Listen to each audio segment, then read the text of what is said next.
here on a new episode of Ludic Loungecast. So thank you for being a part of this, John. But I'm here every week. I know, but I'm still thanking you for being here because this is a choice. You chose to sit in your room and Zoom. Well, it helps that you're oh so pretty. Oh, I bet you say that to all your redhead co-hosts.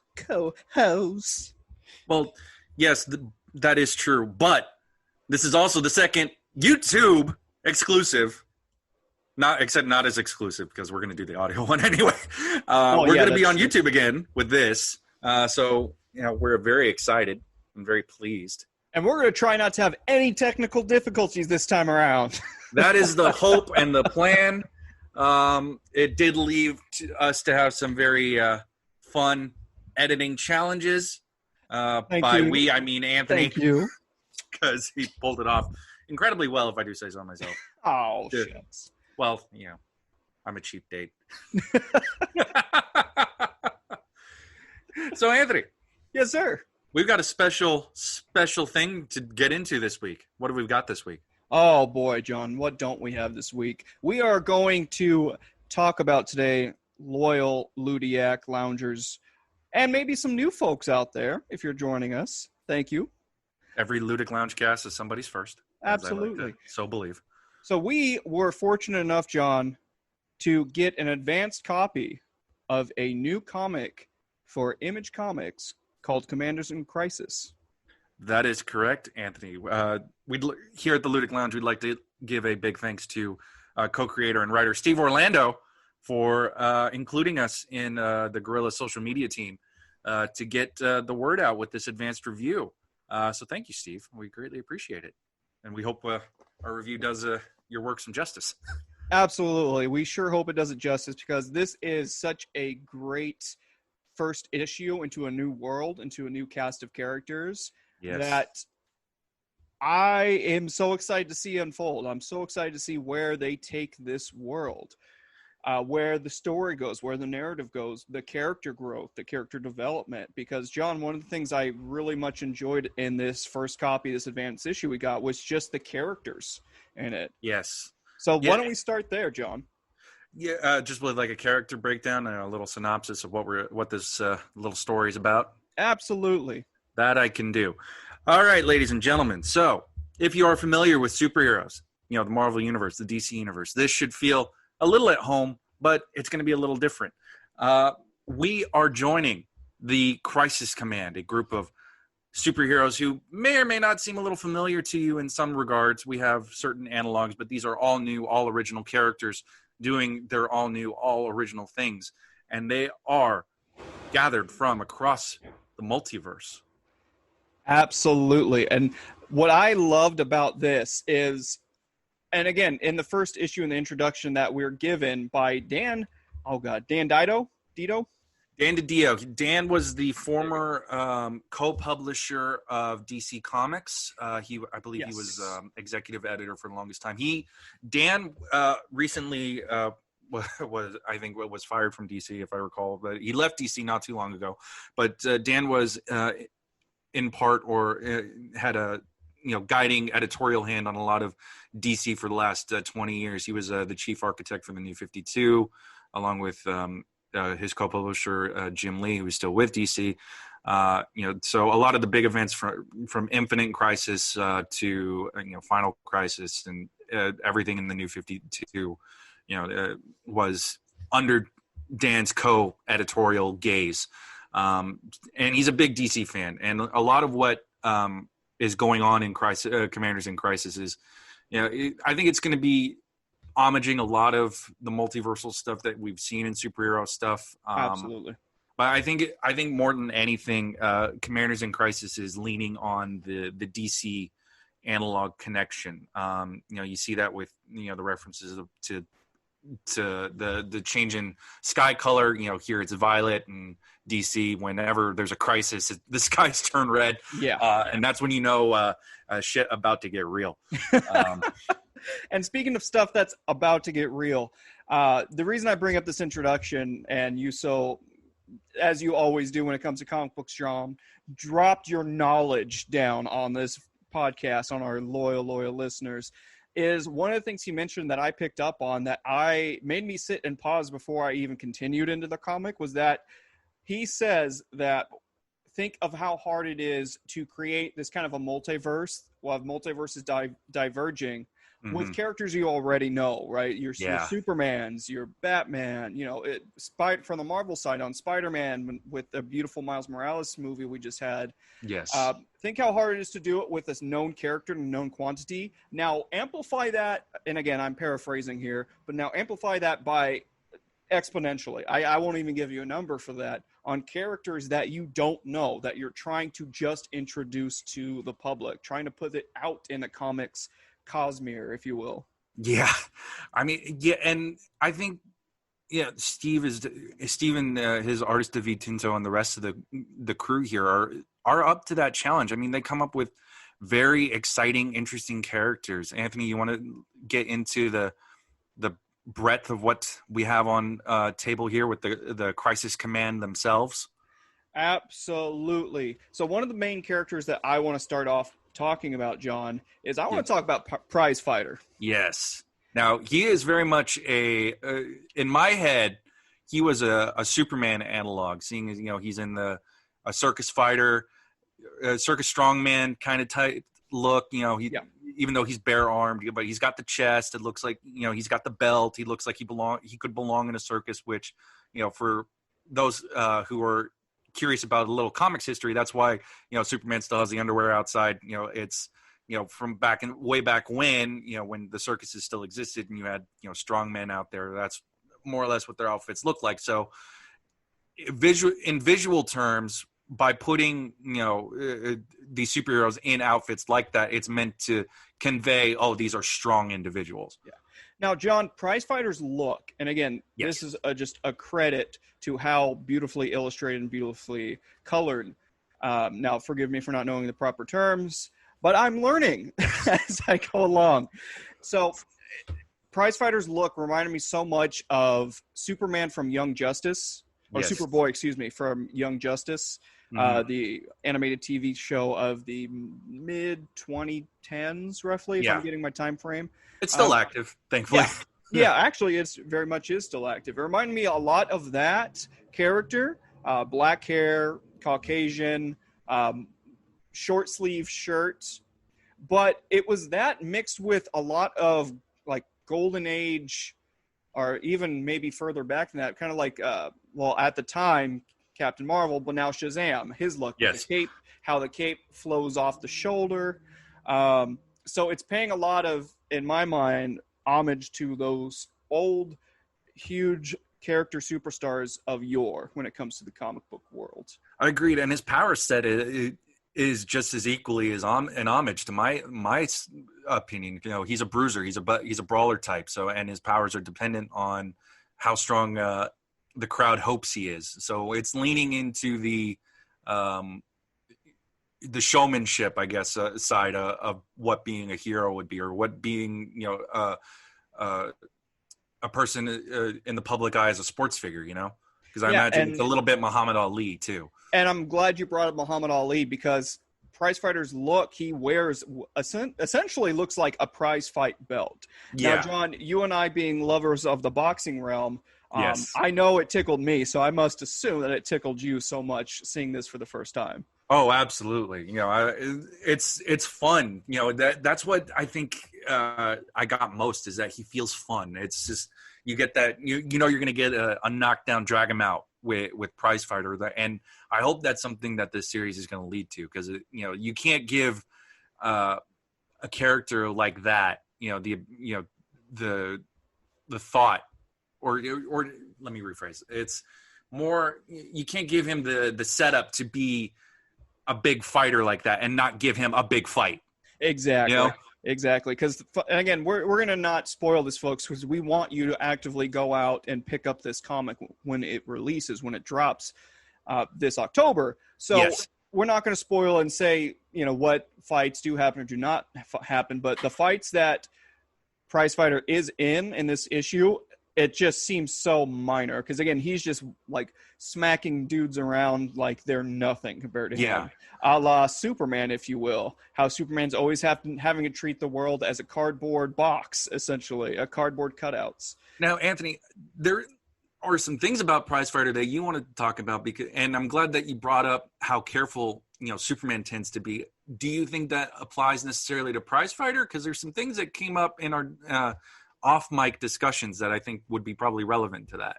So I don't think he is as careful as Superman is regarding, like, I have to treat everyone around me like they're made from cardboard, made of tissue paper. Because in one scene where he is rescuing a building full of firefighters, again, we're not going to say why he's doing that, but he is rescuing this. He is literally punching holes in walls, destroying property to make sure that all of these firefighters get out. So what it reminds me of, as he's doing this with the admiration of all of the people watching and looking by, they're literally cheering his name too. They're literally cheering his name. It reminded me so much of Booster Gold. so much of Booster Gold, John, who, to those who are new to the program or maybe new to me nerding out about comic books, I love Booster Gold. He is my grade A top choice for any superhero on the DC side. So the fact that his powers perceivably are based on the fact that he needs this admiration is fantastic and just blows my mind. And I noted it in my review, which, by the time this airs should be online and will contain all the information you need to go to your local comic book store and get this series pre-ordered. You can subscribe to the whole series, a single issue if you are so inclined, but we highly encourage you to check out this whole series in its entirety for however long it goes. I don't know how long it goes, but back to the discussion at hand. I noticed that too. I didn't make the Booster Gold connection, which I love you for. Honestly, it's like, that is the most brilliant. It's like Booster Gold by way of Superman, and Muhammad Ali, which is fantastic. But I am curious how much of a point of contention that is going to be. Is he like an attention addict? Is Prizefighter wanting? Is he going to put people in harm's way just so that he can feel both satisfied in the attention he's getting and the actual need his powers require for that attention? I think it's going to set up a lot of interesting dynamics if that's where we're going with this. Yeah. And then there's one thing that I do want to mention about Prizefighter, about who he is and his makeup, is he is, from all appearances, openly gay. He is an openly gay superhero, which I love the holy hell out of personally. And again, we don't want to spoil the scene or anything. It's shown and it's tested by the crowd around him, by a certain individual. And this individual's testing him, saying like, "Oh, this is a little odd." Again, paraphrasing, of course. And Prizefighter just turns around and says, "Hey, I just saved your ass from a burning building. You really want to fight me on this?" Which I love. Again, paraphrasing. He didn't exactly quite say that, but I loved that aspect of it. He's open. He is proud. And he's not going to let anyone talk him down for being who he is. And I love that about him. Yeah, that comes from, I will gladly defer if it's, more influence outside of the writer, but Steve Orlando is openly bisexual and is always, willing to, write the world as it is, full of different kinds of people. And, the group that we have here in the Crisis Command, it shows they are a diverse walk of individuals that come from all shapes and forms. And maybe we'll see some, maybe that'll create some conflict. Maybe it won't create as much conflict as us two white guys would probably expect, but, I appreciate it as well. It's an accurate representation and shows that there's so much more that the superhero genre can do, than what is limited when you come to like corporate comics, I guess, or corporate superhero comics. Cause I don't think you could necessarily push Superman in this kind of direction. Not anymore. I mean, and plus, Superman's too tied to Lois anyway. But it's not even just based off of that, John. It's based on the fact, which is why I appreciate that this is, again, I'm calling it independent, because to me, from my very nominal standpoint, not being super in-depth when it comes to comic books, is you have DC, you have Marvel, so anyone outside of those two realms to me are independent or a third party, if you will. Yeah. Now, this being an Image Comics property, that's what I love, and that they're not just taking these normal characters, that they can go outside of the box and do these things and actually portray real life characters, and that they don't have to be written in a box. Exactly. As far as their stories continue, as far as their character developments continue. And I'm glad you mentioned that they are written and drawn and created based off of real life, because one of our next characters, John Seer, yes. She is the wonderful person there. Scarlett Davis is her name. I'll have you talk about her powers more, but she is Black, and she's proud on this. In her splash panel, when you're first introduced to her character, she is standing mightily in front of all of these foes with her powers and just owning the scene and owning the panel. Agreed. And beautifully done, beautifully drawn, beautifully colored. Why don't you go into her power set, if you will, John, and what makes Seer so special? So Seer her powers involve quantum moments. It looks like she's able to harness time in certain ways, and she also suffers these episodes where she experiences moments in times that have yet to occur. And to go back to our mention that this is reflective of real people in the real world. I equated these quantum moments to like a neurological disorder, like epileptic fits. Yeah. And I really appreciated that aspect of it from the actual physical review that you read that I looked at before it was published, because as editor-in-chief, I get to have that peek behind the curtain. I know, right? Nice. And I really appreciated your equating it to like epilepsy or something, because that's what it appeared to be. A few panels down the road, after she's unleashing this power, she essentially passes out because the power just is overwhelming her physical body. So it's almost as if she goes into an epileptic seizure, if you will. Or she has like chronic exhaustion or something. It's exactly. Something that is not. She's not able to harness her abilities as well as she probably could have. And there's some implications as to why. And another character, our de facto leader, Frontier, implies that maybe that there's some of her actions might have been in a part of that, but like we've said before, we only get the first issue. This is a setup. This is an introduction. This is the walk up to the mystery, which once we get through our character breakdowns, we'll get into what exactly that mystery is and what that means. Because there is a force that is guiding our story. Yes, most definitely. But we'll touch upon that on a little bit. Yeah. Now, John, with Seer, I just want to talk about her appearance, as we talked about Prizefighter's appearance. I got total like 90s X-Men Storm vibes from Seer with the white kind of what would you call it, like a cloak?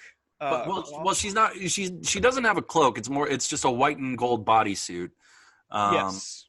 But it definitely feels like it could be, and I say this as very much a layman, and I could be incorrect, but it feels a little African, traditional African in some way, because she's barefoot. But I could be wrong. So I appreciate her design. It felt more like a mix of African traditional plus Wonder Woman plus a little bit of Storm.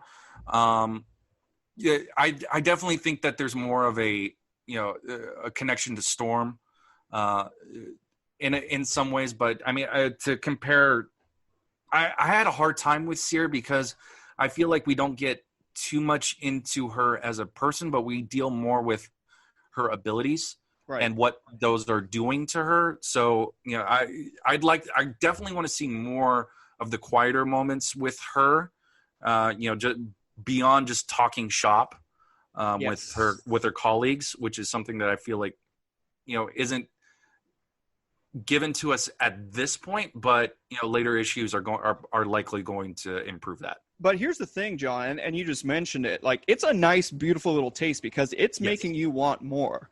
In our case, the first taste is always free, if you will. And it's just a nice little, I'm glad they didn't give you too much on Seer and another character that I'm about to bring up, because you get to see them in all of their glory in this battle, and you get a little moment where they talk a little bit about, well, where Seer talks a little bit about her powers and such and how it affects her. But it's just enough to go, I want to know more, because her powers sound overpowered as all hell, John. Yeah, and maybe that's why she, to use the term, maybe that's why she's effectively nerfed. Just to kind of give her a little bit of more conflict and more of a struggle to get through, rather than just being this all-powerful time goddess. Because she is literally, her powers is described as quantum god 1 minute at a time. Yeah, so that's a little terrifying. Now, another character, John, that we only got a little taste of, that I sure as heck want to know a lot more of, would be Sawbones, who describes himself as a mercenary medic. Yeah, now, action what were your surgeon. Thoughts on Sawbones? Sawbones, honestly, if I had to give a ranking, he would be dead. He'd be towards the bottom, if not dead last. I mean, what we got with him wasn't necessarily the most interesting to me, because I felt like he fit very much into a Batman Karnak of the Inhumans mold, where he sees the flaws in all things and is prepared to address them. And he just comes off cold, and I think that's in part due to how much we're given. We're given him in action. We're not necessarily given things about him. We're told what he can do, but we don't know much about him outside of how he is related to his colleagues. So I'm hopeful that later issues can delve into him more, and we get more as to why he's so cold and why he's just so direct. I feel like he's there to show, and I go into my review frequently about this expression of, how this comic is wrestling with ideas and the power behind ideas. And I feel like in part Sawbones is there to represent constant learning in some way, because you're always trying to grow and you're always trying to do new things, and that's what I feel like he's doing. But he's not as effective as a prize fighter or a Frontier for me, or a Seer or the others. But I will hold back on further judgment until we get more in the story. Now, John, I'm glad you brought up Batman in a comparison with Sawbones. Yes. And the reason I'm glad you did so is because as you did, I got a lot of Batman vibes. But the one thing that makes this character more interesting than Batman in the DC universe, in his world, is always, I'm always 17 steps ahead of anyone at any time, right? I may not have the most powers or any powers at that, but I'm always going to be prepared and 17 steps ahead, so I'm going to know everything about anything. Sawbones isn't like that. Sawbones has a special ability via his technology, not to spoil too much, where he can essentially see enemies' weak points. He can see things like that. And there's one particular panel where he's helping out in a hospital, and he is looking inside and seeing what's wrong with a particular person. And he figures out that this person has a punctured lung and is really, really beaten up and torn up. But he goes over it like a mechanic would go over a car, and not like a doctor. And that's the doctors in the room question him on that. Like, well, you can see this, but you're not a doctor. You're using these random terms. And he pretty much flat out says, he's like, yeah, I'm not. It's because I'm not a doctor. I don't know these terms, but I'm trying to learn as I grow. I can tell you what's going on with him. I'm just here in a world that's fighting each other, that's killing each other. And I'm just making sure that this world doesn't go into an all-out war. Yeah, which is honestly, that's probably the strongest part of the character for me, is that he's just actively trying to prevent chaos. Yeah, and I just love the fact that he's not perfect as a Batman would be, that he didn't look at an x-ray in this particular panel I was talking about with this person and say, oh yeah, broken femur on the third vertebrae of this, and that. Like, no, he's like, yeah, it looks like somebody stabbed him in the lung, and it looks like he got beat up pretty bad on the innards of the innards of this character. Yeah. And, and I love that he's not using medical terms, because he's not a doctor. He's just a guy that has this particular piece of technology, this power, if you will, and he's learning along the way to try to make sure that the world becomes a less chaotic place. And I'm glad that you mentioned that, because, I think like a character like Batman wouldn't admit directly that, oh, I I just learned this. I made a mistake. I appreciate the fact that Sawbones is acknowledging, yeah, I'm going to make mistakes. I'm not perfect, but I'm trying and I'm going to get better. Yeah. And speaking of changing things and making things better, let's talk about Originator. Transition.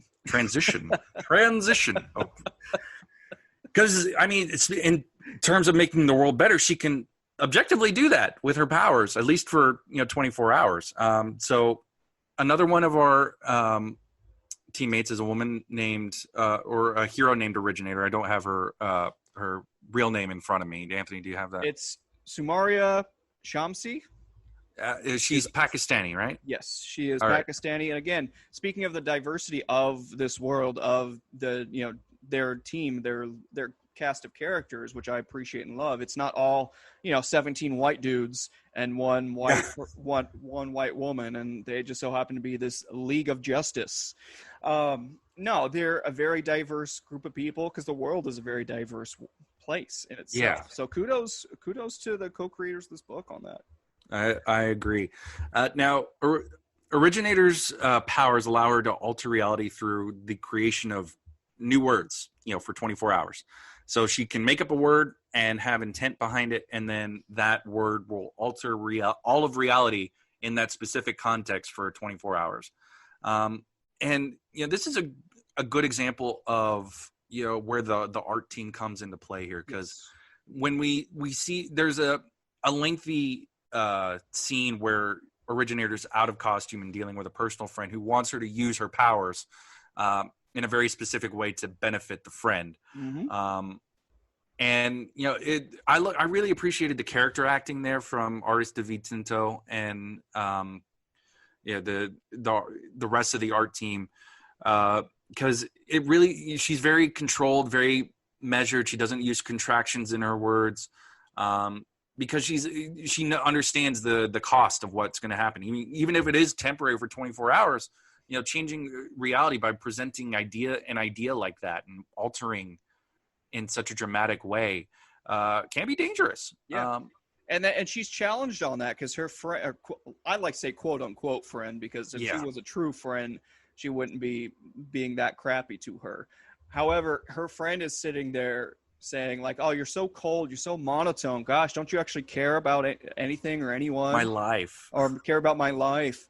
And I love the snapback that she has, putting her in her place, saying I have to think over every word, every intent of every word, so methodically, so carefully, because if my tone changes ever so slightly, if I use a contraction, that can totally alter the world and or the universe at this point. Yeah. And that just her understanding her own character, her own power situation, and how she responds into this world and the part she plays in this world, being so self-aware like that, A, is so very rare, but B, is made me almost like a hint of sad. I was reading through that particular line, and I was proud that she stood up for herself, but I was also sad because it reminded me a lot of Rogue from the X-Men, who couldn't touch anyone, for example, or else they would get their power sucked or their life force sucked away from them. So I got a lot of comparison. Yeah, I got a lot of vibes from that, because it must be so difficult for this person to, and it made me think of my own speech. Like, I'm slurring words at times. I talk too fast, even here on this podcast. I use contractions pretty darn much a lot. And again, to no avail, nothing's going to happen in this world. But if she were to use don't instead of do not, what would that actually look like? And I'm interested to see her backstory, if she had an experience like that and what happened to it.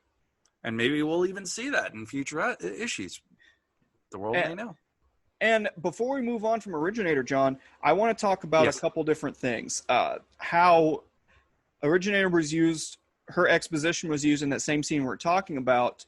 And again, total kudos to Steve Orlando on this, who was the majority writer on it, how he uses her character as a vehicle for exposition to explain a little bit about this world, and yet have that emotional connection that I made from via the Rogue comparison I made. Yes. The exposition used through her to make us understand that all of these characters aren't in hiding. They're not wearing domino masks and, hiding in a secret fortress of solitude anywhere. They are open and they are who they are. So the exposition used there was amazing. And speaking of domino masks and characters as another transition, I really love Originator's costume. Again, I made my Booster Gold comparison. Originator's costume made me think a lot of Blue Beetle. I got total Blue Beetle vibes, John. Oh, really? Huh. Yeah, Blue Beetle with a cape, man. Like, that's essentially it was. If you think about it, it's violet armor, but she has a cloak and a cap, and she has some sort of I would say some strings there. I'm thinking of the splash panel there when she's first introduced using her powers. That kind of looks like Blue Beetle antennas. Okay. All right. No, I can see that. I'm with it. I'm hip. I'm game with it. Thank you, John. Thank you. I'm hip. I am a young man, ladies and gentlemen, and folks at home. Okay. So moving on, we have one more member before we can get into the breadth of what this team is doing. We have our de facto leader, Frontier. How do you feel about Frontier, Anthony? It's as if Charles Xavier, Tony Stark, and Captain Marvel were kind of smashed all into one character. Okay, I can see that. Seeing as how she's responsible for forming this team, and she's the tech hero. Most definitely, and she's a lot like Tony Stark. She holds the responsibility of having to be 1,001 steps ahead, or 1,001 thoughts ahead of everyone else. You know what? Who she reminded me of, and this is going to be an odd comparison, but bear with me, of Michael Keaton's interpretation of Bruce Wayne.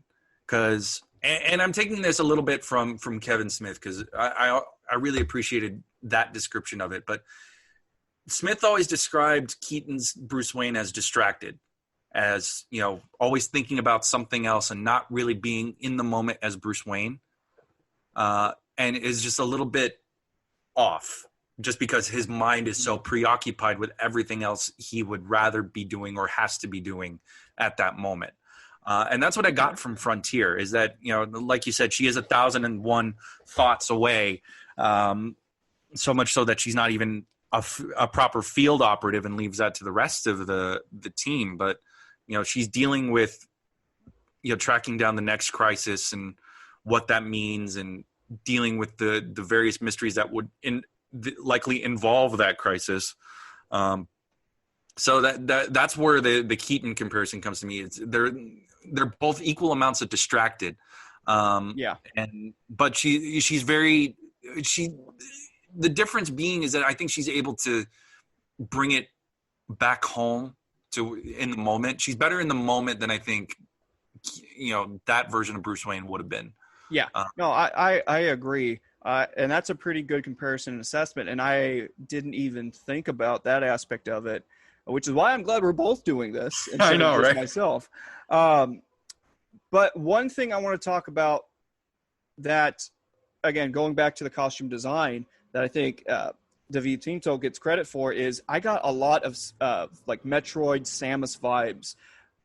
She is wearing, like, when I first saw her in this introductory panel, it's a full panel on her in her full outfit, her full costume, her crime fighting gear, if you will.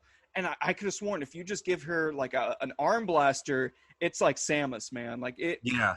I got super excited. I was like, holy crap, this looks like someone who is going to be a major factor in this world. And that was just from the splash panel I got without knowing anything more about her. Yeah. And she has some really cool gadgets that show up later. I won't, reveal it now, because I'd rather, people be surprised by it when they read this issue. But she's a brilliant leader. She's a brilliant inventor. I'm also curious to see how much she's holding back from this team. There's definitely a lot of those kind of vibes. Like she's telling a lot of half truths instead of like a full truth to everybody. And I'm glad you brought up Charles Xavier, because like that's, everyone tends to, default to the Patrick Stewart gentle father viewpoint of Xavier, which, that's been kind of the existence for majority of that character's life. But the side that most people tend to not be aware of Xavier is the guy likes to lie a lot. and the guy, withholds a lot of information from the students at his school and the X-Men proper. Like even right now in the current incarnation of the X-Men that has led the X-Men to become their own sovereign nation. Well, not just the X-Men, all mutants to become their own sovereign nation with Xavier leading the charge among others. There's a lot yet to be discovered about his intentions and what he's not telling people, what costs are being exacted that nobody but him knows about. And I'm curious how much of that is bleeding into what Frontier is doing here. So and I think we get a taste of that in whatever happened with Seer in that caused her powers to somewhat malfunction. Everyone else seemed to be unscathed, but is there something nefarious? Is there not something nefarious? That's a good question to have. To transition. Well, through Frontier, we find we get a taste of it at the beginning of the issue, but through Frontier, we find the mystery that's going to carry us through with this team, Anthony. Now, I'd like to give a brief little synopsis before you and I discuss it a little bit more in depth, because honestly, this idea struck me very particularly, in part because I feel that Steve and I are kindred spirits in our appreciation of the works of Grant Morrison. I feel like a lot of this stuff is touching on some of the things that Morrison has done before, but Steve is going to be able to touch on it a lot more broadly than he ever could, or Grant could ever do under DC. And Steve wrote a lot of DC in the last couple of years, but editorial always makes things tricky, because he has to write in a box, right? And it's not any fault of the editorial staff. It's they got bosses and requirements that they have to meet too, and it's not their job isn't to stifle; it's to just create the best possible thing within the circumstances. But we're dealing. More thing. Yes, Steve, and one more thing, Steve. If you're listening, thank you so much. We really appreciate it. Yes. But what we're dealing with here, Anthony, is ideas, specifically the murder of ideas. We're dealing with, we don't know who's doing this, but we know that somebody has murdered the physical embodiment of an actual idea. Yeah, which is a total mind F of a concept to sit there and think about. It reminded me almost of like a Minority Report, kind of a feel that I got to it. Whereas you're not just murdering a person and, how does that look in this world? You're murdering an actual ideal. And by murdering this ideal or siphoning off this ideal, this emotion, this feeling, whatever have you, that just is a total warp. And so, again, coming out in the first issue and giving us this is, holy crap, do I have very high expectations. Idea side, as it will. It's stuff that I've seen, some writers just kind of come up to the face of and tickle a little bit, but not get into it. I feel like this is going to be a full-on mouth kiss of of an attempt to get a grasp on, what happens when we lose an idea or an ideal. What is the cost? What happens if it's taken away? What happens to us on a personal level and on a grander level? And I go into it a lot in my written review, where it's this team itself represents, I think, in some ways, what happens when you mess with ideas and how you address and approach ideas. Originator is one of those, where it's, I think in some of the scenes, it's more about, at least with her, it's about, doing the work to understand the idea and appreciate what it is before just putting it out into the world.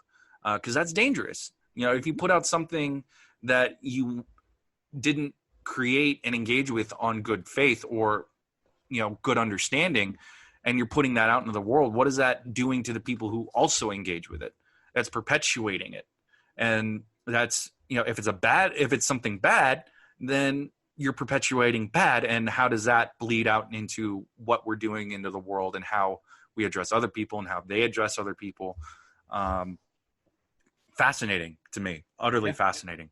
I am so curious on how they're going to, and again, this is a part of the challenge, right? Because not only are you introducing the public to all these particular characters, to all new characters, to this whole, again, to a layman reader of comics like myself, to this whole entire concept of, murdering an emotion or siphoning an emotion or killing a particular thought process and how that affects, how that actually leads to this multi-universal shift or narrowing, if you will. I'm trying not to spoil things. Yes. And how it's going to either help or harm. And again, are there crisis commanders? Are they actually doing more harm, or are they actually doing more help regarding this particular issue and this particular position that they have to be in? Yeah, and that's something I think we're going to have to see in later issues, don't you think? Absolutely. So I think we should talk about the art team. Just Oh, absolutely. Let's go. Just so we have a very well-rounded review here. We are led by penciler David Tinto. Now, I felt that his style was a good mix of traditional superhero with a little bit of a manga influence. Yeah. What did you feel? I definitely agree with that particular mixture, because the reason I say I definitely agree is, hey, you know what you're talking about, because you are very well fluid in both manga and comic book lore. But because of a lot of the art styles, particularly when you had your close-ups of characters, remind me a lot of like My Hero Academia, and remind me a lot of if Justice League's art styles, especially of the mid-2000s I'm thinking of, were to be warped ever so slightly, kind of influenced on that Japanese manga styles with the brush strokes, the way they are, the way that they cartoon and pencil some of the hair flowing, definitely gave me a lot of that manga vibe, John. But one of the things I really want to mention as far as the art team goes is the most definite and beautiful use of the tone, how they use the colors, and really kind of, again, one of my notes is that they darken the tone. It helps set the tone where it's all kind of just I lost my word, but it's all. I think I know where you're going, because I went along with this too. The way the colors work in regard with the acting that Tinto is doing, it really helps sell the tone and the mood of the scene that it's in, right? So yes, exactly. You open up with a very noirish type of scene with a murder mystery, and then when you get to the more superhero stuff, it's bold, it's bright, it's in your face, but it's clear. It's that, John, but it's also, and again, this just speaks of the genius of it, it's also bright and bold, but it's slightly muted. Yeah. Like if you notice a lot of the colors, and hopefully it's not just the platform I was reading this comic on and my computer screen being dull, but it just seemed like a lot of the blues were just a muted, ever so slightly muted blue, showing that like yes, we're bright and beautiful and bold characters, but there's also a hint of despair here. Mm-hmm. That something is missing, but it's not exactly clear what that is.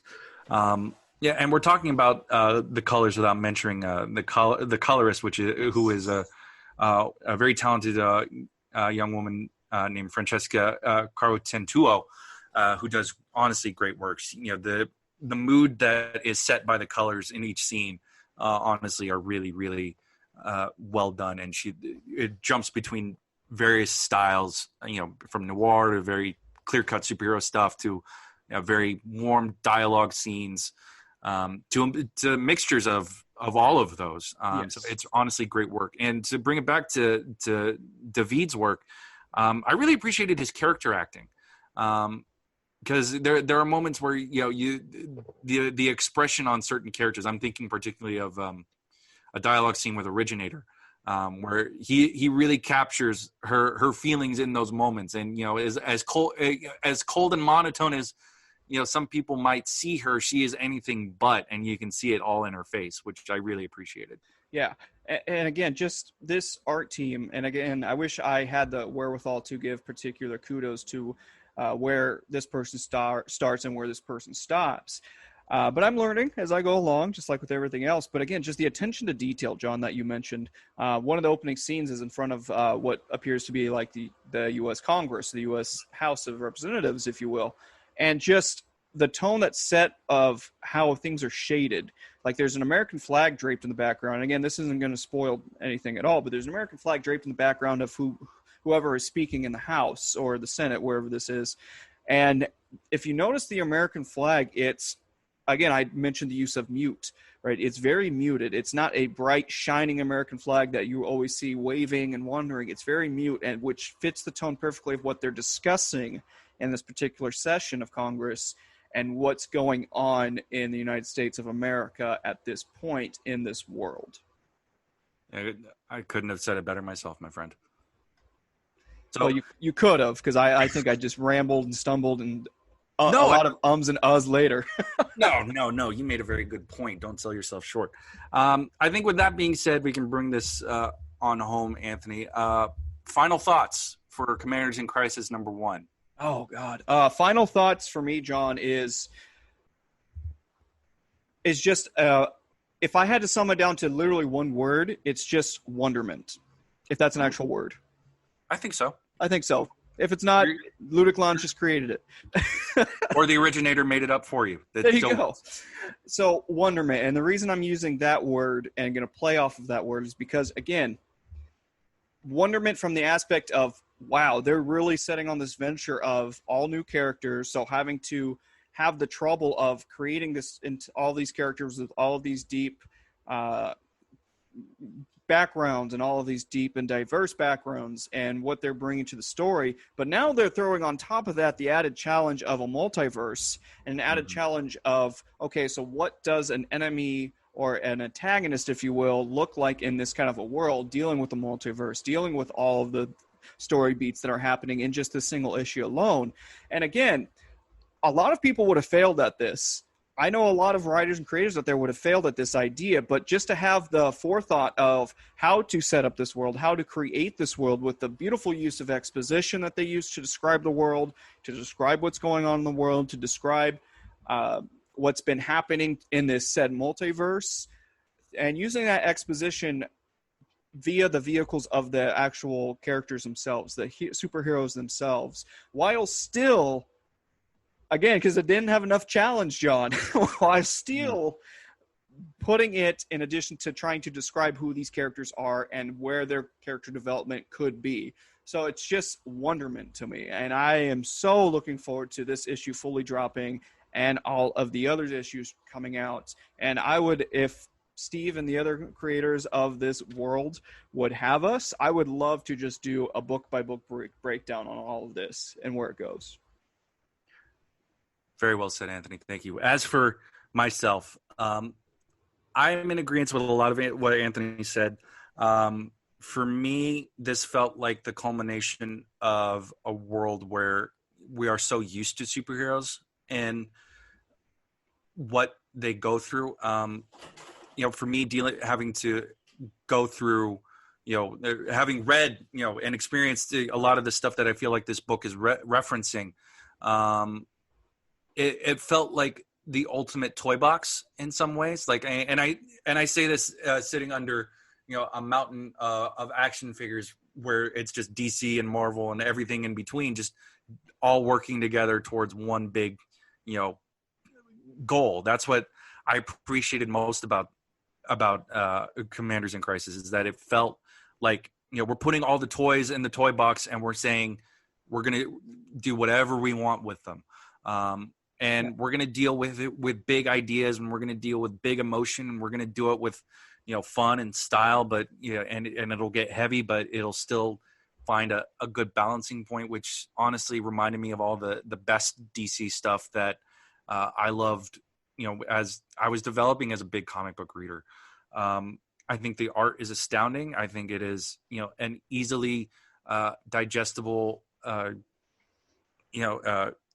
method. I think this is a book that you can give to somebody who hasn't read comic books before, who's dealt with just the movie side.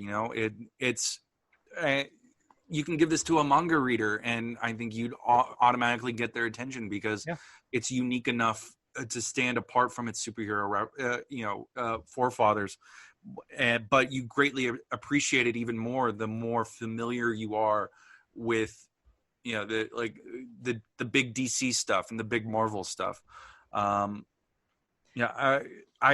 have followed Steve's career, going back to his Image original graphic novel Virgil, with JD his artist JD Faith among the rest of the team, and I really appreciated Steve's adaptability. He can go from noir to mystery to big superhero stuff from his the stuff that he did at DC. So I have full faith that he's going to bring this story to a very satisfying journey, and I can't wait to see what comes next. So if our loyal listeners are so inclined, you can check out my written review on the Ludic Lounge website, which will be linked in the episode description. In that review, we have an order form that you will take to your local comic book shop. I believe this episode might be dropping a little bit close to that deadline of September 21st, but get to your comic shop by September 21st. Put in an order for this comic. Let's make this a phenomenon. And Anthony, I hope we'll be able to review issue 2. I hope so too, John. And I hope that this reaches the ears that it reaches. And just one more thing before we close out on our talk of Commanders in Crisis, which I wanted to bring up before you so eloquently closed it off.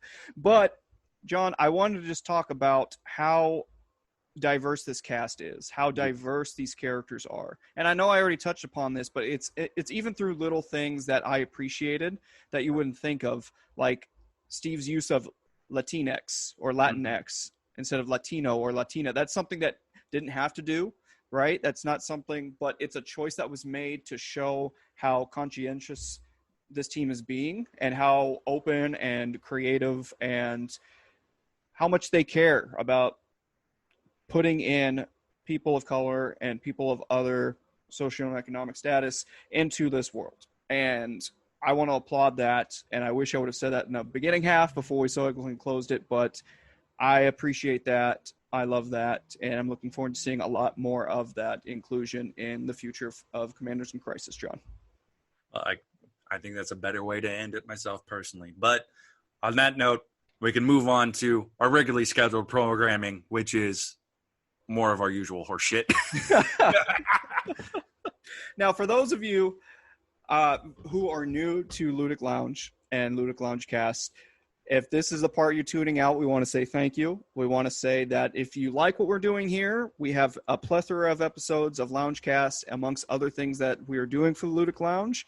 You can, again, follow us at Ludic Lounge on Twitter, and we'll have our tags at the end of the episode in these episode notes. So please follow us. Please like. Please subscribe. Please let us know what you like about it. Please let us know what you hate about it. The one thing we don't like is apathy.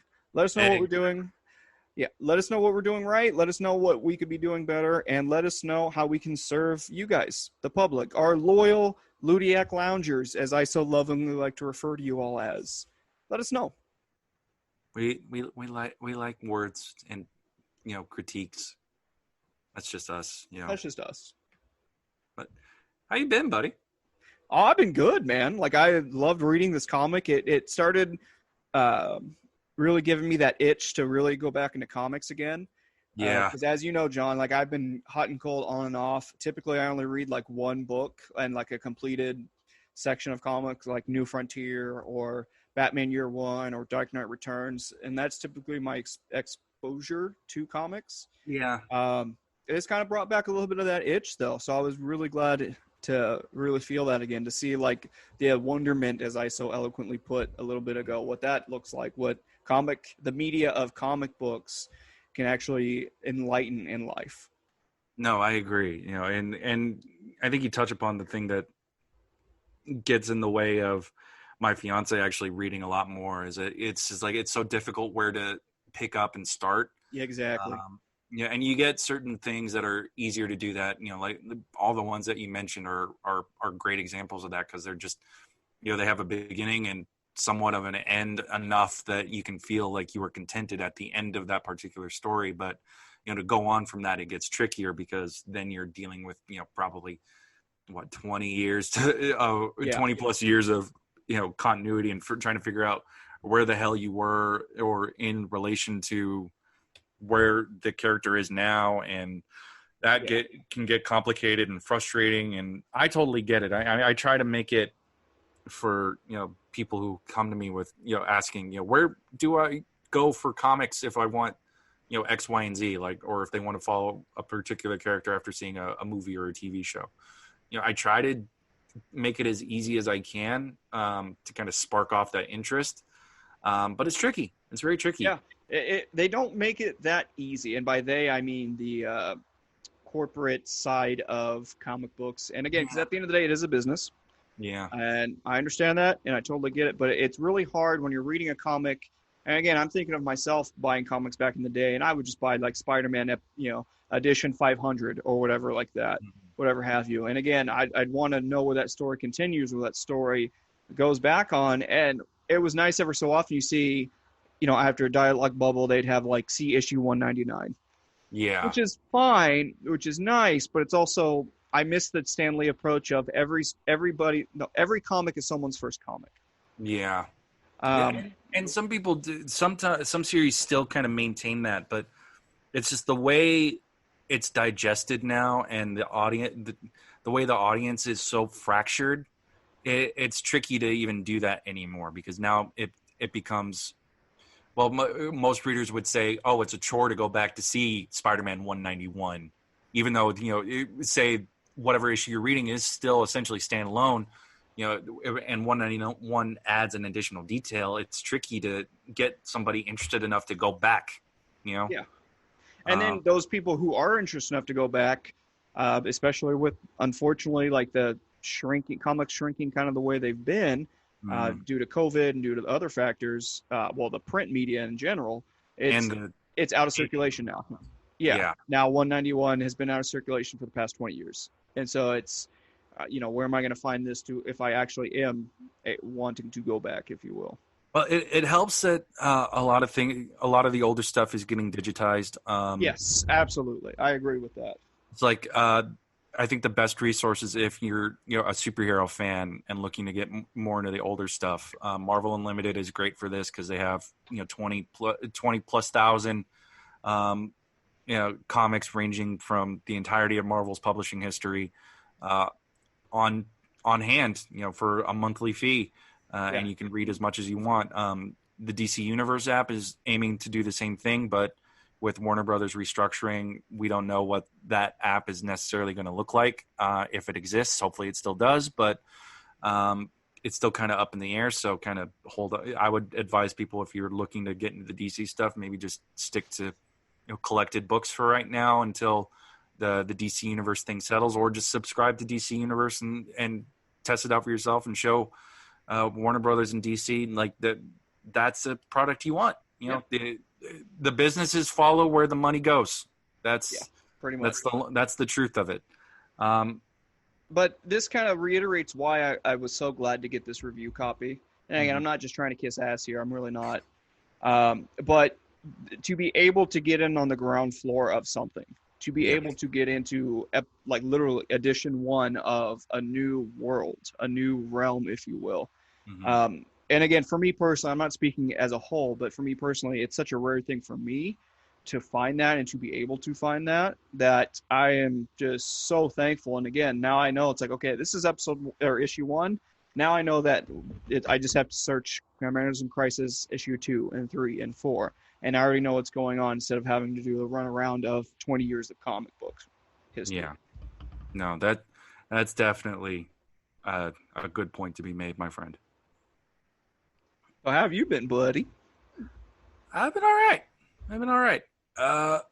I've been playing a couple things, been reading a lot of things. I'm finally in the Batman phase of my giant Grant Morrison DC reread. Oh boy, here we go. Yeah, fuck. And we haven't had a chance to talk about the trailer for The Batman. No, we haven't actually. Now that I think we haven't had a chance to talk about a couple things. I mean, like, do you want to talk about that trailer? Sure, why not, man? Let's do it. How much did that trailer fucking rock?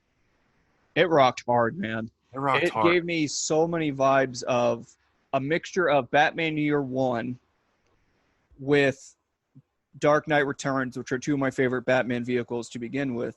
But Dark Knight Returns, by that I mean like where he's literally crunching the bones of that big broad guy where he's like, I'm a surgeon and this is my field and this is my the brutality of it. Yeah, the brutality of that one particular moment in that trailer where he's just beating down that guy who is that was amazing. And again, I think Robert Pattinson has gotten a raw deal over the years. I think everyone just sits there and goes, oh yeah, that's the Twilight guy that sparkled. Well, yes, technically you're correct in that, but he has done so much after the fact to kind of bolster up his bona fides, if you will, that I think a lot of people aren't giving him enough credit. Again, one movie that looked fantastic that I still have yet to see and want to see is the one that came out, I think last year or this year, where it's with William Dafoe and it's the Lighthouse. Yeah, The Lighthouse, exactly. I haven't seen it myself. I hear it is absolutely mental, in a good way. But I'm with you. I think he got the rawest of deals, and that's just the nature of a male-dominated fandom that comics can be sometimes, where they will shit on things that tend to be female-centric, and Twilight was definitely that. I was guilty of it way back when. I'll admit it, and it was the wrong thing of me to do. Even back then, because it's just anything that gets fans into the door. By my standards now, it's like great, good. If it let them deal with whatever the quality is. It doesn't necessarily have to be for me. If it gets them into the door and getting to talk about genre stuff, like horror or sci-fi or fantasy or whatever have you, I say by all means. And if it requires a good-looking British guy with floppy hair, okay, cool, whatever. Yeah. One thing about the trailer that I'm curious about is what kind of Bruce Wayne is he going to be? Because I kind of got the vibes, and a lot of the toxicity of the internet and Twitter world and everything is calling him emo Bruce. I don't know if you heard that one floating around. Yeah, and I'm here for it because Bruce would be at this point in his career, because the movie is supposed to be the second year. Yeah, it's supposed to be year two. So yeah, year two. So it is supposed to be like a 26-year-old Bruce Wayne, because if we follow the year one line, he's 25 when he starts as Batman. And with that, I would say it's in line with somebody who is not emotionally been able to grow because he's stuck within his trauma. So it makes sense to me that at this point, this Bruce would be a little bit more kind of sullen and grumpy and emotional. But it's hard to gauge what this movie is going to do with it, because we're only given like a 2-minute trailer. But based on what we've seen, he's a little bit longer hair, he's a lot more kind of withdrawn.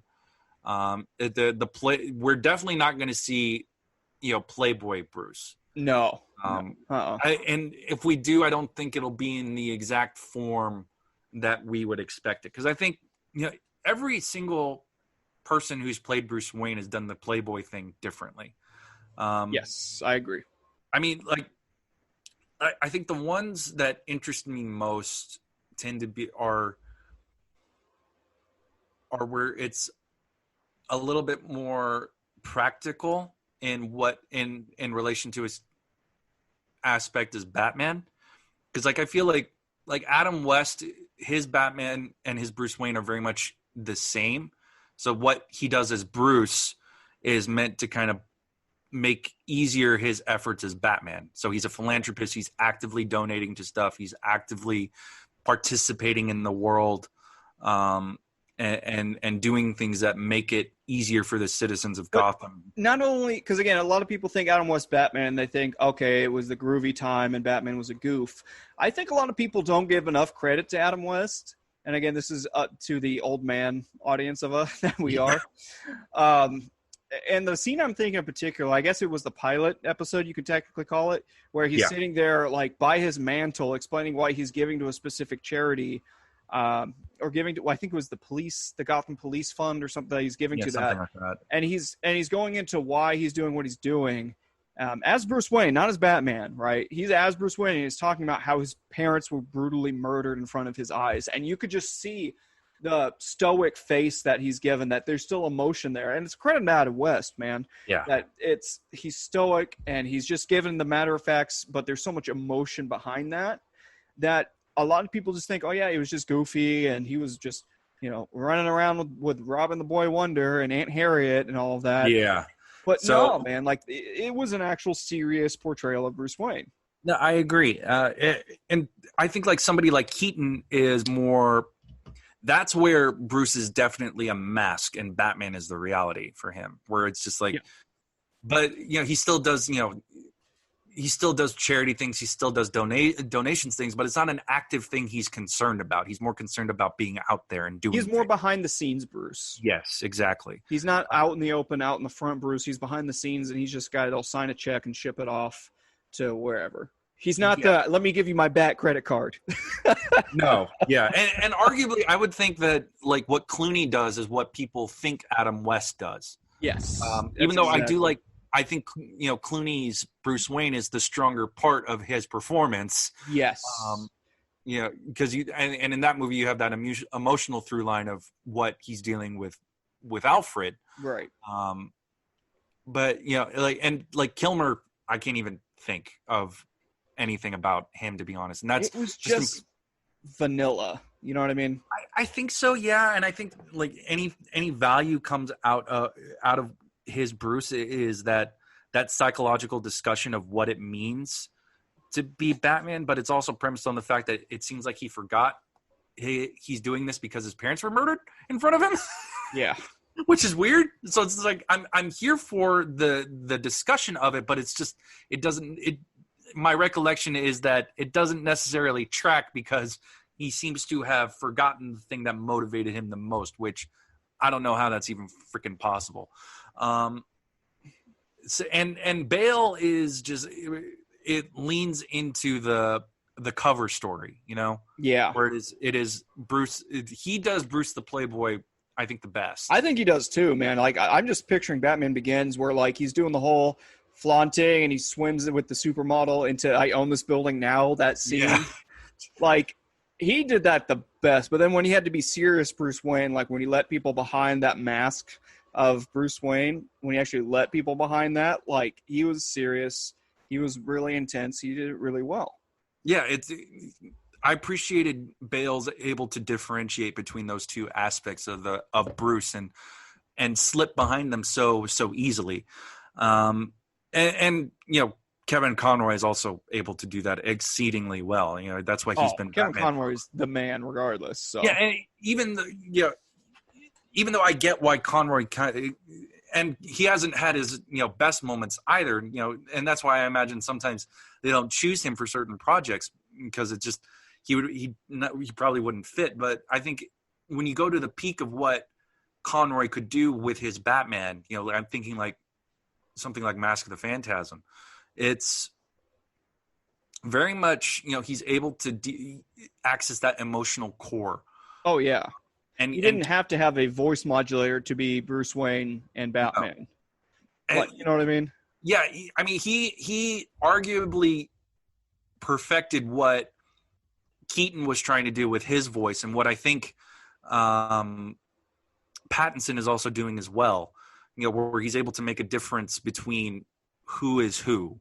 Because like with Keaton, it's a very very soft but firm whisper. And when he's Bruce Wayne, it's very much not that. But Yeah, and I can't really say much on Pattinson because we only have that one trailer, and unfortunately, he is down with COVID. Which hopefully leads to a very speedy and effective recovery. Because nobody wants to deal with this shit. No, I mean, poor guy. Like that's nothing to.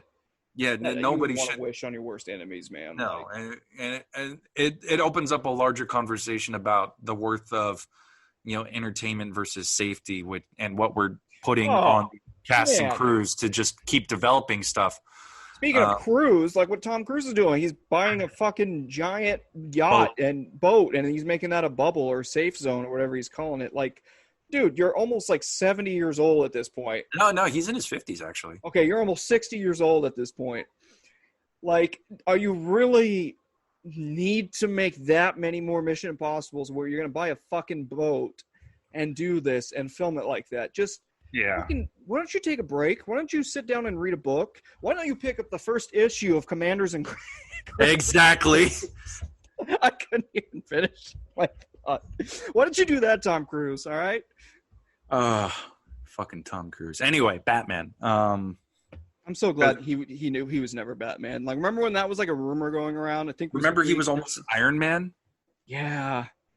And there was a longest time where he Cruise was like rumored to be Hal Jordan in whatever Green Lantern movie is supposed to be coming. I mean, I think that could have worked if you just think of him in Top Gun, right? Yeah. Which is essentially him playing Hal. Yeah.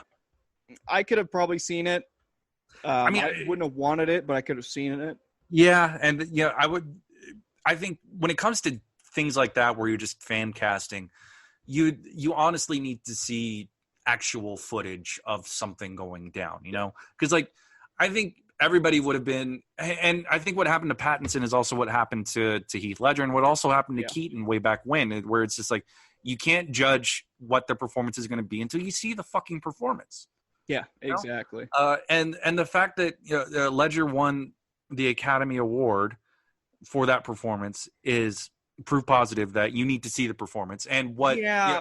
But that's fucking Hollywood. That's the bullshit where they're not going to get. If he was still alive, he wouldn't have gotten that. He would have been passed on that. It's just because he was dead, and the fucking Academy is sitting there like, oh, we should probably throw him a bone because he's dead now. Like, I hate that they do that shit every year. Like, give it to the person who deserves it, and actually bring in media now that you're not going to snub your nose at. Like, we've had like literally at this point 20 years of comic book films, and look how great at the highs of highs that they've been. Again, we've had shitty ones, don't get me wrong, but at the highs of the highs, they deserve not just like a bone of, oh yeah, special effects, here you go. Like actual consideration for actors and actresses and supporting cast in those particular films. Yeah, we almost got it with Black Panther, and I think a lot of those performances deserved their own recognition. Absolutely. Like, I think, and I'm not just saying this because Boseman has passed. I think what he does with T'Challa in Black Panther is worthy of a nomination. But that I think even if he did get nominated, I think what Michael B. Jordan does as Killmonger is what elevates that movie. Yeah, absolutely.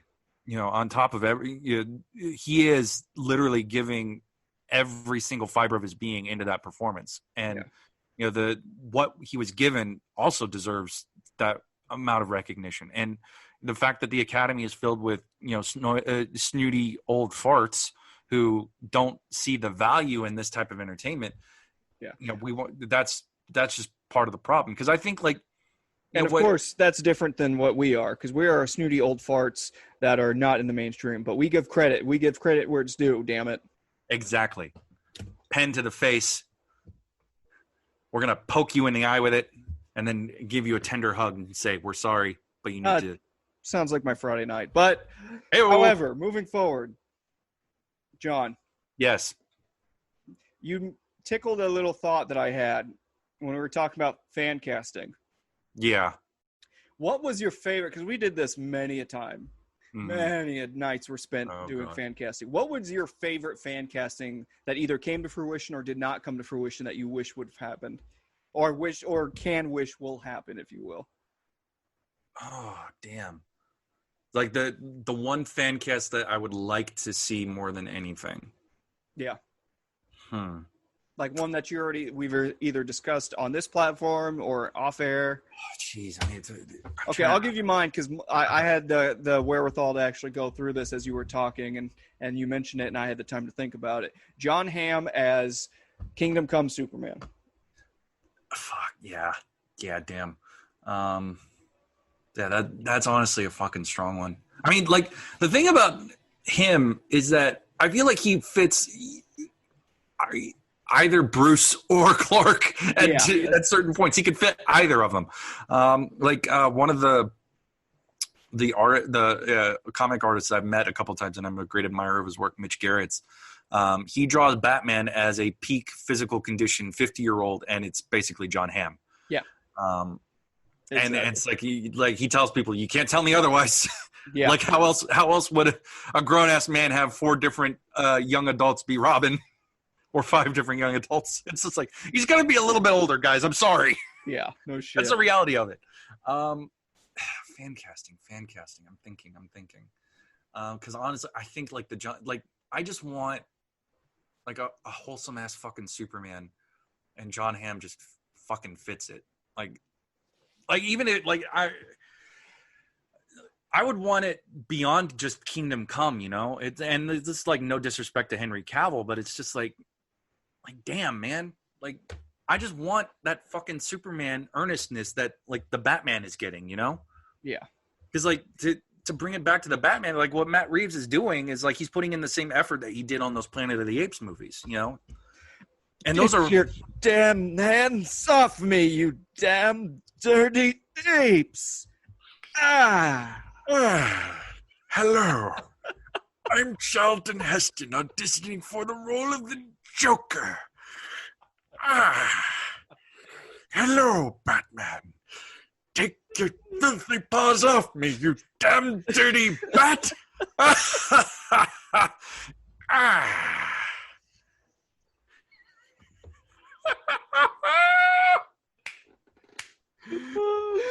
Oh, you beautiful bastard, you. I just pulled that out of my ass. I'm trying to think. Yeah, you know, one fan cast that I would have liked to have seen if they had been able to do it. I'm sorry, I'm still reeling. Do you need a minute? I might. Like, you transitioned so beautifully. I'm sitting there like, how could you transition off of that? Now I want to hear, like, Pacino as Riddler. Oh.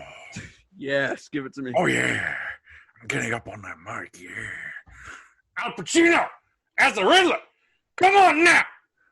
Oh, riddle me this, Batman, yeah.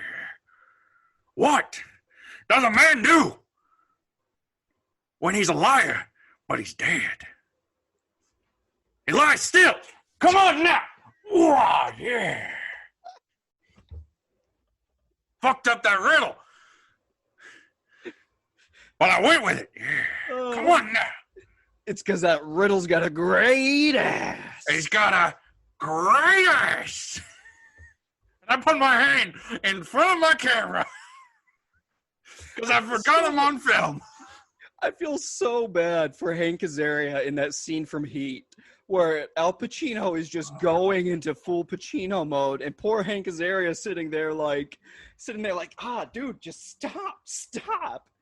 But you know, in like the back of his mind, it's like, I'm opposite Al Pacino. I'm enjoying this. I'm opposite Al Pacino. I'm enjoying this. I'm not enjoying this.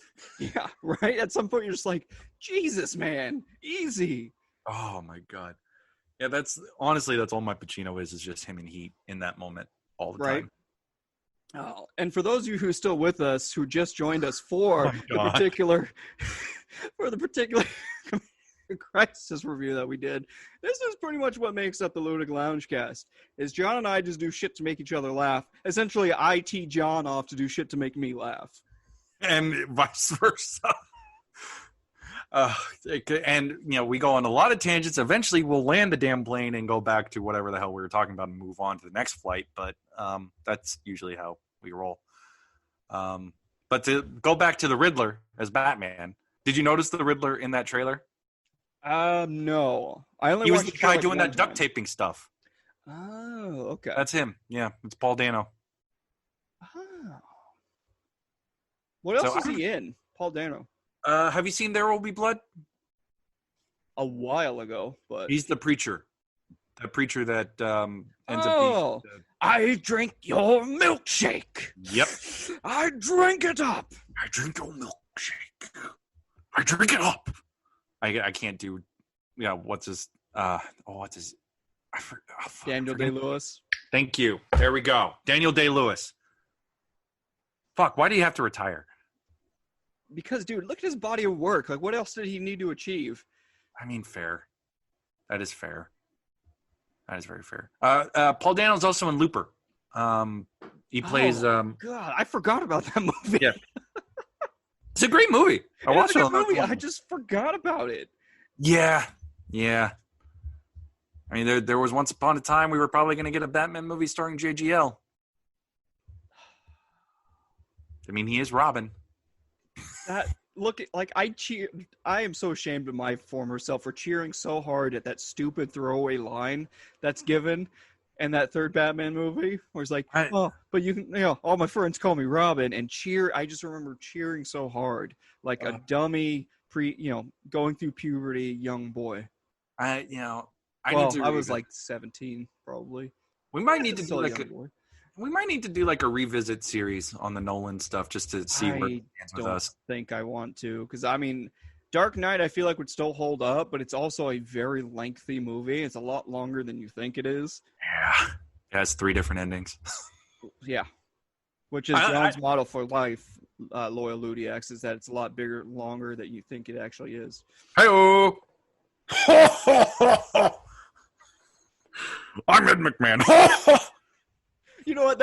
Don't take Ed McMahon away from me. That's like the one impression I do. All right, is drunken Ed McMahon having a stroke on the set of Carson. Okay, I will let you keep your Ed. Thank you. I'm curious to see what happens with the Batman. I mean, that trailer is incredibly stylized and very, very cool. But it affirmed the fact that I'm very excited for that movie, and I hope it is able to film again soon. At this point, I'm hoping any movie can film at any point in time, because I don't know what Hollywood's going to physically look like at this point. Yeah, everything is pivoting, I think, towards animation in some regard, because it's easier to do that in the situation, at least that the U.S. finds itself in. So it's a matter of where people are going to film. I think that's going to be changed. Yeah, what people are regularly consuming, because I don't necessarily think it's going to be live action shows as much anymore. It might be a lot more animated stuff, and the live action stuff we do get is going to be very a lot more one-on-one stuff, less populated scenes, I would think. Yeah, it's gotta be, man.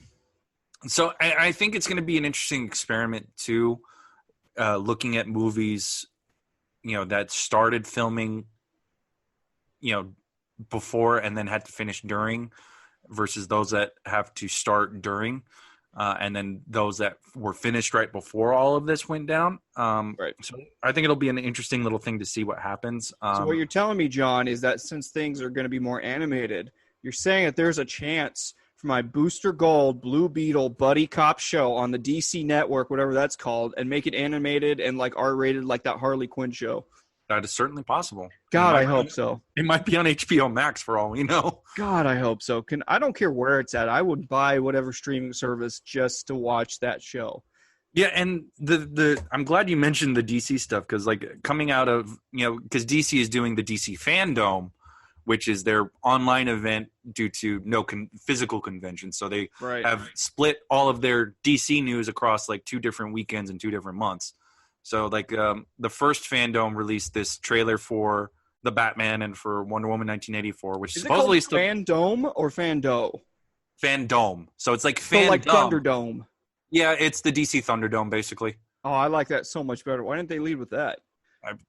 Then they can have like Tina Turner just be like, we don't need any more heroes. In this event all about heroes? Yes, exactly. Exactly. Just to totally make no fucking sense, but be like, that's a Thunderdome reference. I mean, the Warner Brothers does own Mad Max to some extent, I think, so it could work. Speaking of franchise, they're probably not going to do any fucking thing with anymore. No, they're working on it. They're working on something. They're doing a Fury. Yeah, no, there was actually a some news about it a couple months ago. I mean, I don't know what it's like now because of COVID, but they were talking about a Furiosa prequel. With Killing Eve star Jodie Comer. Yeah, so it would be a younger Furiosa, no Charlize. Okay. Now I'm starting to remember this story because there was a lot of controversy of people in the fandom being like, "What do you mean no Charlize Theron? She's fucking perfect." Blah blah blah. Yeah, and I think even Charlize Theron commented as much, but the story I think is just purely prequel, so it's supposed to just be what happens to lead her up to where we meet her in Fury Road. But I think there's also talks of doing something that is set after Fury Road with more Furiosa, but I don't know. Whoa, Fury Road. God, as soon as you said Fury Road, I just instantly heard Springsteen singing Fury Road to the tune of Thunder Road. The just embodied you. That's why I said damn it on up loud and just ruined your beautifully done segment, because it's just the boss came out and was just Fury Road, Furiosa in Fury Road. That's my god awful boss impression. How'd you like it? 7 out of 10. That's very generous. I appreciate that. I mean, I'm here to just be generous, and I would have given it like a solid 4, right? Your ego is fragile enough. I don't want to mess with that. Fair enough. I mean, I've known you this long enough to know the difference. The reason I bring up the fandom stuff is that they're leaning into the whole. We have a multiverse, so all of our movies are essentially canon to each other.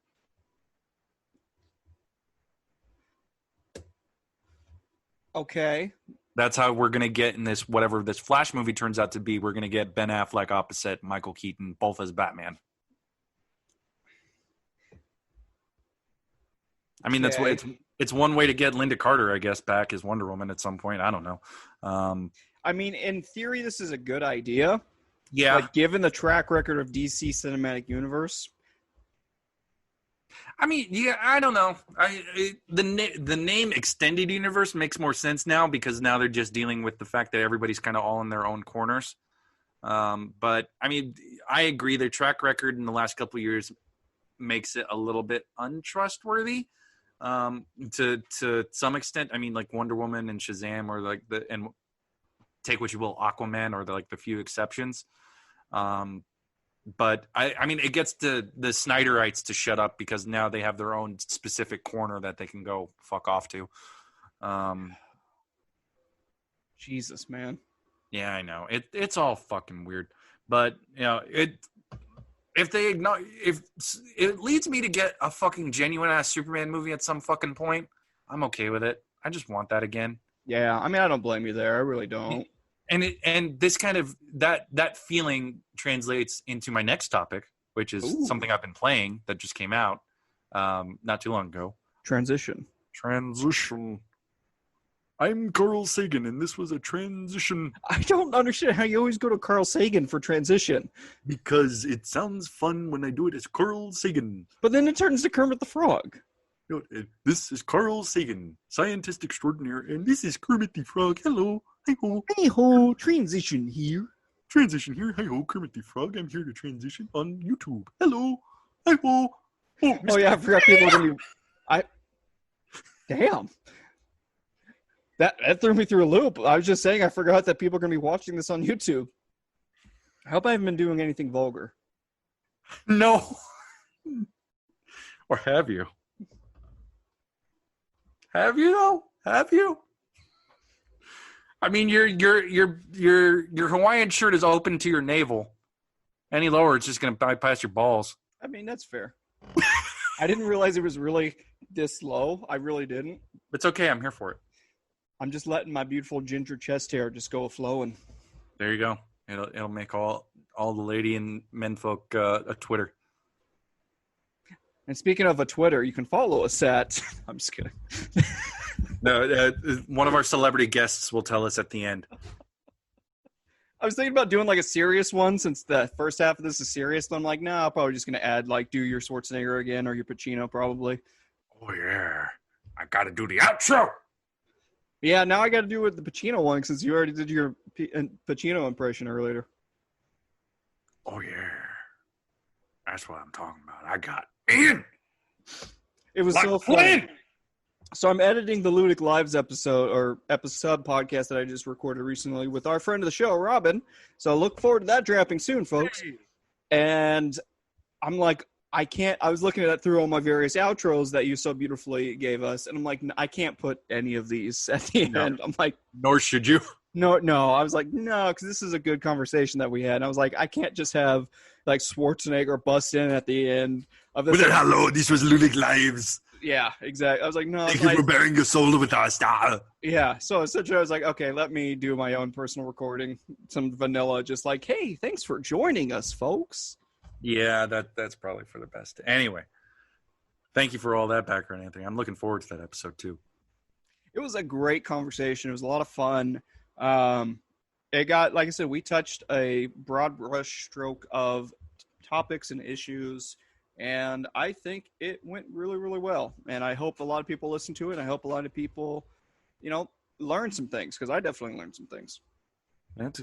Speaking of learning things. Yes, John. Transition.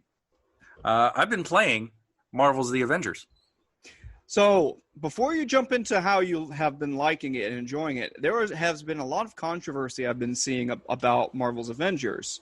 Really? And the controversy, I follow a couple people on Twitter who are saying that it feels like an incomplete game, or that it feels polished in some areas, but other areas it feels completely like a copied and paste. Parts were just copied and paste and thrown into it.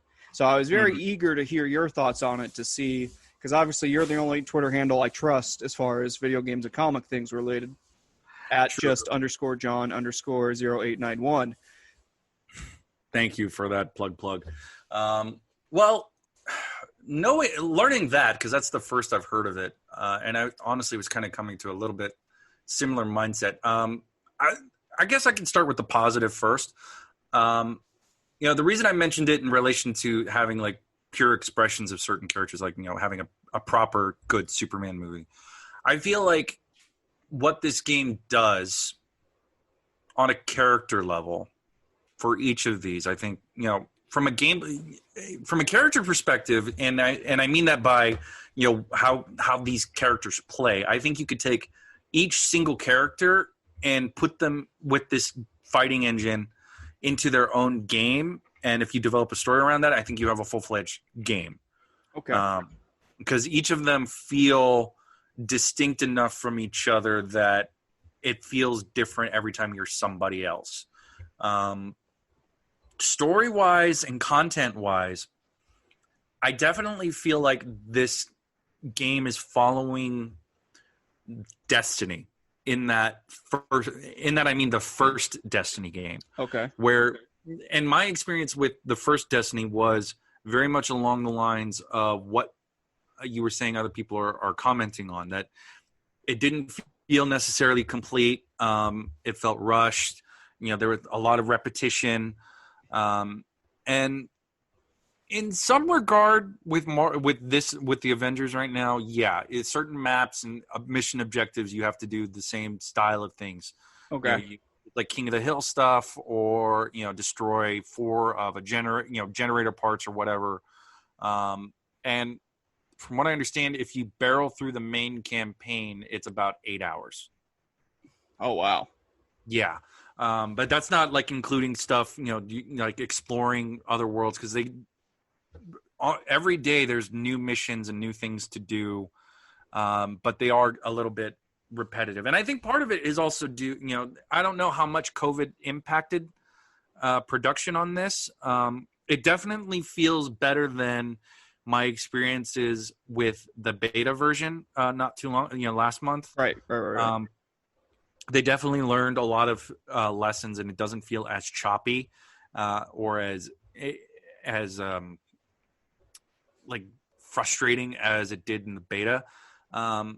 I am a little bit frustrated here and there, because it does feel like like there are certain parts where it feels abnormally tough, and it definitely leans into the grinding aspect of some games, which is not necessarily the thing I appreciate the most. but I think I'm here more for the story, less for the multiplayer experience. So you're there for 8 hours of a game. I mean, I'm there for 8 hours of a game, but I'm also aware of the fact that they are very actively adding a lot more things to this game. That's fair. That's definitely fair. And looking, doing my own research, I was looking into what the DLC plans are, and they're saying, we're adding a whole additional story on top of the base model, which is, AIM and MODOK. So base.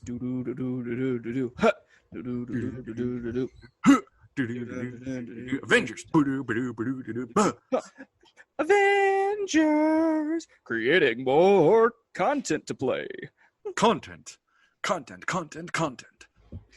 Who in our audience do you think would actually understand that reference we just made to that song? Maybe like a hand. I can probably count on one hand. I can probably count on like one finger. Yeah.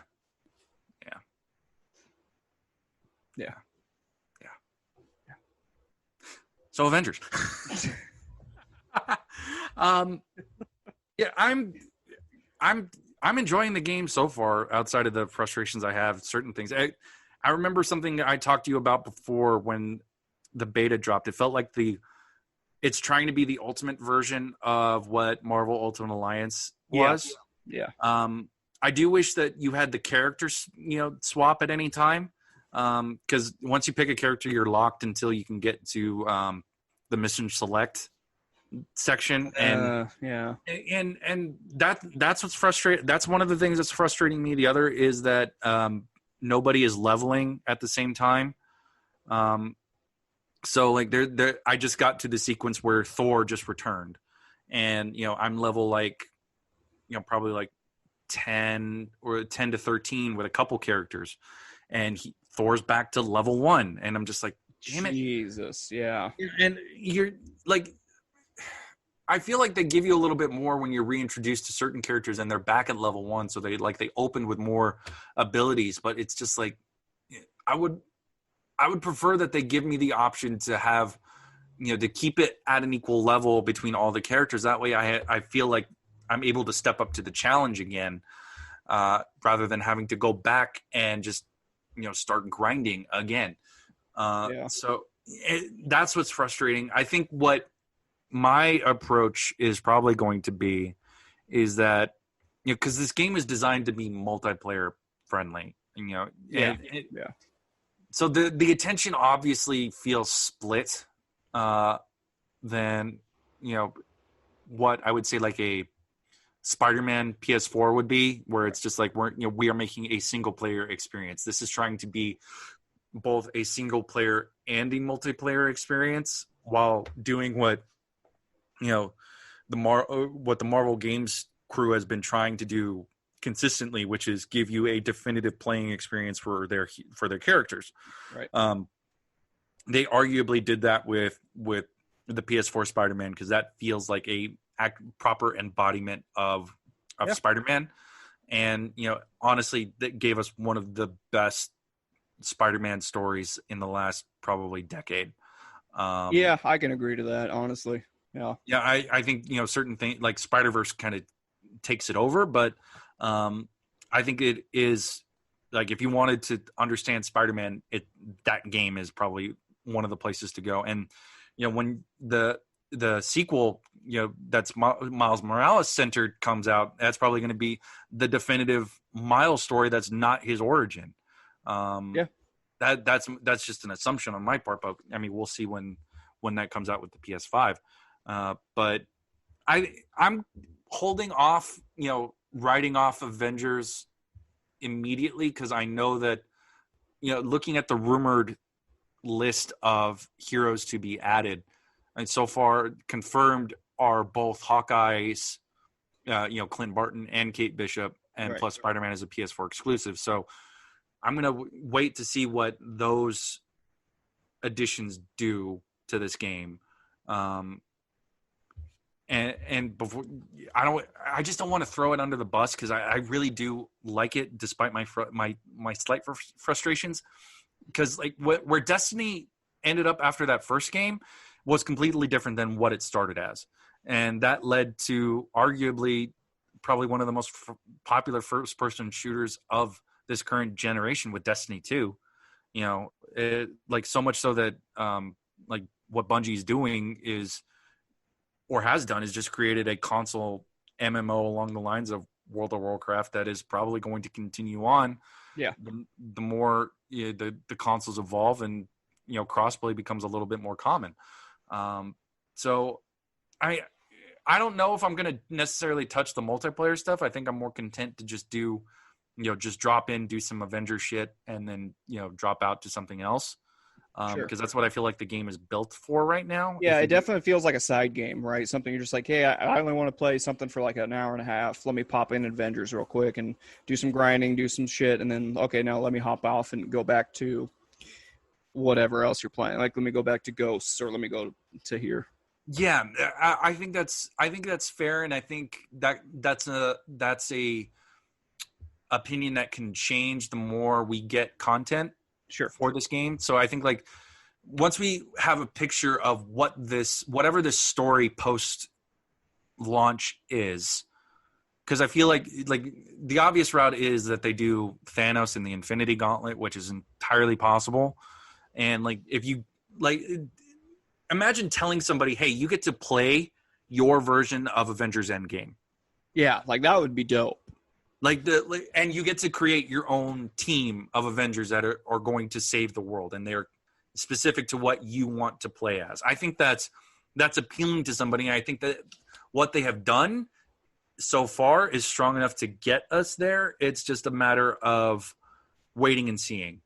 Yeah. So essentially what you're trying to say is that like a banana, that be appealing. I don't want to say yes because then that's going to validate that pun. And I don't think but I understand your confusion. That joke doesn't even work. Does not work. Oh my God. Speaking of things that don't work though, my fiance and I watched the live action Mulan. Oh. Yeah. I've heard bad things about that. Yeah, it was kind of there. So was it the whole thing that they were talking about where it's on Disney Plus that you already own, but you have to pay like $20 or $30 just to actually watch it? So in order to, what they're calling it, Premier Access. I don't know if this is, we've talked about it before, so we don't know if this is something Disney is going to continue doing, but I think that they are, considering how much money they lost with the park closures due to the shelter in place and the pandemic. So I would foresee like Black Widow and a lot more of the Marvel movies ending up on this, so long as movie theaters are closed in the States. But you have to have a Disney Plus subscription, and to watch Mulan, you would have to go through their website, the Disney Plus website, and pay an additional fee of $29.99. But it's a one-time fee. You can access the movie whenever you want, but eventually it will come to Disney Plus. So Mulan is coming to Disney Plus subscribers at no additional cost December 4th. Oh yeah, dude, I'm totally waiting then. Like and my and Chelsea's opinion was that it was kind of just there. It's okay. There are certain things that are good, certain things that aren't good. I mean, they lose the music. There's no Mushu. There is a spirit animal, but it's not a dragon. It's a phoenix. And it, honestly, like my perception of it is that it is China by way of white feminism. So it is very much, you go girl type shit, and it's just like, I don't think it hits as well as the cartoon does. And the cartoon has evolved into a trans bisexuality symbol amongst their respective communities. Yeah, and this movie is definitely neutered of that. Like the captain character from the cartoon, I believe his name is Shang. Yeah, I think so. Yeah, he's essentially bifurcated into two different characters. One is played by Donnie Yen, who's great because it's Donnie Yen. Because Donnie Yen, yeah. Because it's Donnie Yen, and then there's like this vanilla ass, fake-ish romance character who has no chemistry with the actress playing Mulan. It's just very bland. Let me look up who plays Mulan. Anthony, filibuster for me. So I'm filibustering for John while he looks up who plays the actress Mulan. I'm going to take the time just to thank you all, you loyal listeners, if you've made it this far through all of our nonsensical nonsense. We just want to say we appreciate you. And for all the new viewers who are sticking around and all the new listeners who are sticking around, again, John and I still appreciate your time. And hopefully you rate, subscribe, and let us know how we're fucking up your day. Thank you for that filibuster. Yifei Liu plays Mulan, and she's fine. There's a lot of controversy because she backed the Hong Kong police over the democracy protesters not too long ago, so much so that Disney has not let her do any of the press. So that's something that a lot of people have kind of just been indifferent or are very frustrated with, because it's your lead actress is just literally implied down with democracy, which is interesting, but that's I feel like I'm putting myself into a situation I don't completely understand. It's just so what you're trying to say is that, boy, is that ever a choice?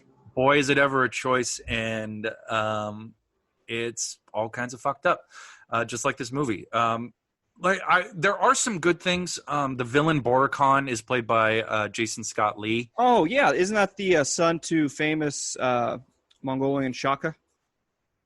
Oh, good Lord. No, but I understand your confusion. I just realized the whole "Oh Jesus Christ" and you say "No, I understand your confusion" is like a sitcom bit.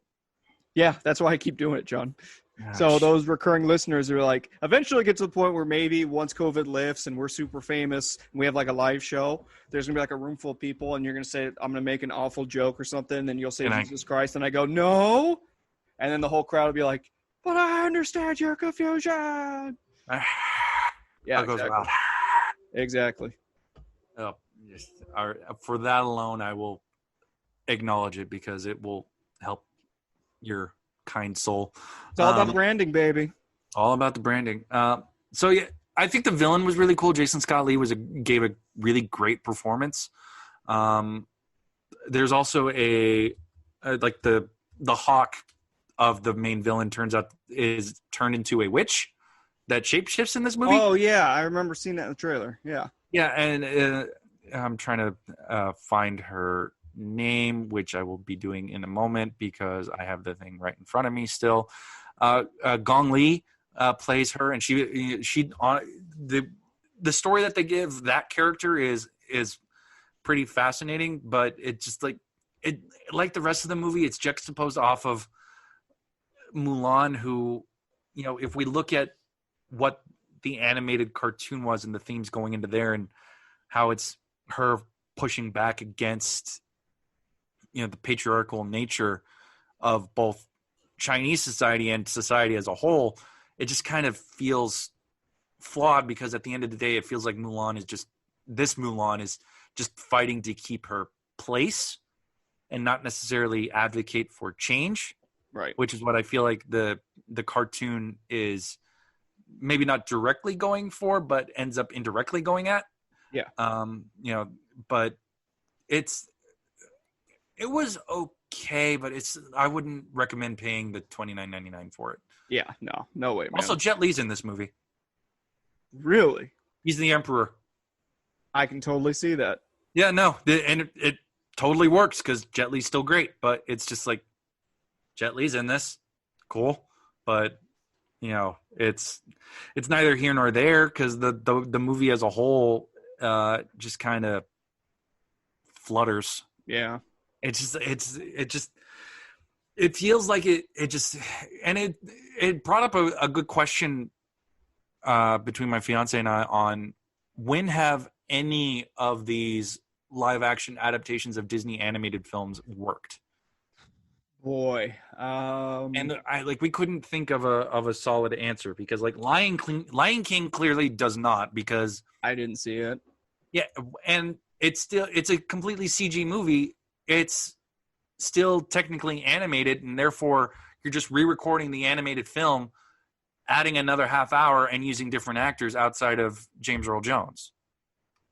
I didn't see the Aladdin one either. I did, and it adds a little bit more for Jasmine and a subplot for Genie, but arguably, it's like the Beauty only and thing. the Beast was fine. The one with Emma Watson. Watson, thank you. Hermione herself. It was fine. That one was okay. I guess the only one that you could say that made a significant dent, you could argue that was good, was the Maleficent movies with Angelina Jolie. Yeah, and arguably I think that's what kind of started this, if not, Alice in Wonderland. Yeah. Because what Maleficent does is is an inversion of Sleeping Beauty. Yeah, it's not necessarily a Sleeping Beauty adaptation. It's just like you mentioned, an inverse of that. Yeah, and that was I personally didn't see the second one. My wife did. She said it was good, but I enjoyed the first one for what it was. Yeah. So, and I think that's like the one time it seemed like it was a good idea, but I think just Disney has taken the wrong lesson from it and is just strip mining their animated archive to turn into live action fodder, which maybe might change considering COVID and critical review. That's all I could think. Well, speaking of things that I can only think of, John. Yes. I can only think of at this point telling you about what I'm playing. Yes, please. I am currently between two games still. When I play on my PS4, I'm still playing Fell Seal Arbiter's Mask. It's still a really great game. I spoke on it in depth last time, so I won't go into too much depth, but it's a Final Fantasy Tactics spiritual successor, which I appreciate and I love. It's really fun. I'm having a great time customizing characters. I just got the ability to where you can tame monsters. So when I'm fighting monsters, I can now tame them and they become part of my squad. So that's pretty freaking cool. That opens up a new little avenue. And outside of that, for my Xbox, I am playing Valkyria Chronicles 4.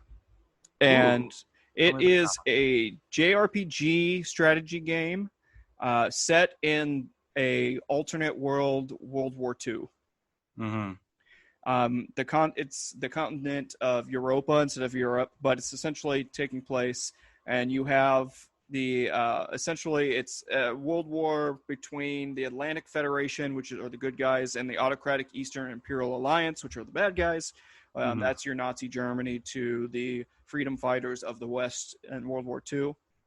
It's very JRPG inspired. Like there's a lot of your anime tropes and things like that with these characters. Of course. But it actually works, and they actually take on a lot of social issues. Like I just did a side story where there's a character who is a transgender character who goes by the name of Rosetta, and there's a whole little subplot between that. And what I appreciate about this world is that it's not like a huge thing like, oh my God, this is, a person who's transitioning. It's just like an accepted thing. It's just like, oh, okay, yeah, that's who this person is. Yeah, and I appreciate that. I really appreciate that. And again, there's a lot of little moments like that where it's just like nice, sweet, tender character moments and character development. And this and it follows really like the leader of this squad, and he has the two little like sub commanders who's driving the main story. But if you get to a certain rank of your side characters, of your squad characters, then you get unlocked, like I said, these side missions where it goes into their character development. And so overall, it's a nice, really character-driven story with a very good strategy game. Because, again, you're with rifles and machine guns and a tank, so you have to kind of sneak behind your enemy, and you have to do all these tactic things. It's a very creative system, and I'm really much enjoying it. I've been playing that for a while. I'm on, I think, Chapter 5 as we speak.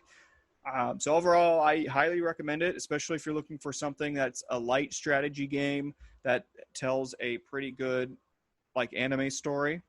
Okay. And again, like I said, I like the alternate. Now, this is number 4, so there have been more games in this series that I have never played.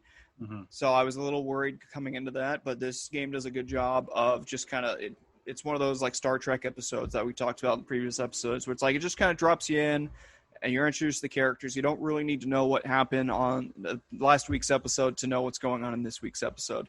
And by that I mean number 3 of Valkyria Chronicles, as opposed to this 4th one. So overall, I highly recommend it. I'm playing it for Xbox, but it's on PS4. It's on computer. I believe it's even on the Nintendo Switch, which would be an interesting way to play it. But those are the 2 games that I am playing, John.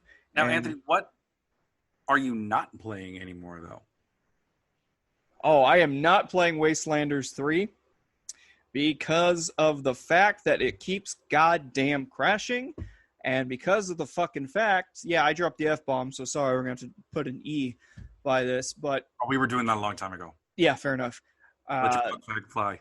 It got to the point where I was like a few hours in, and I was even with this game while it was still crashing, John. I was like, okay, it rebooted, whatever, it's fine. I'll just pick up from my last save, which, by the way, even after the current patch that they just dropped like a day or 2 ago, it's still crashing at least like once an hour for some of the people that are still playing this game. That's not good. But it got to the point where I had one of my squad mates I started with, I swapped them out just to experience a different character, just to see something, to test something.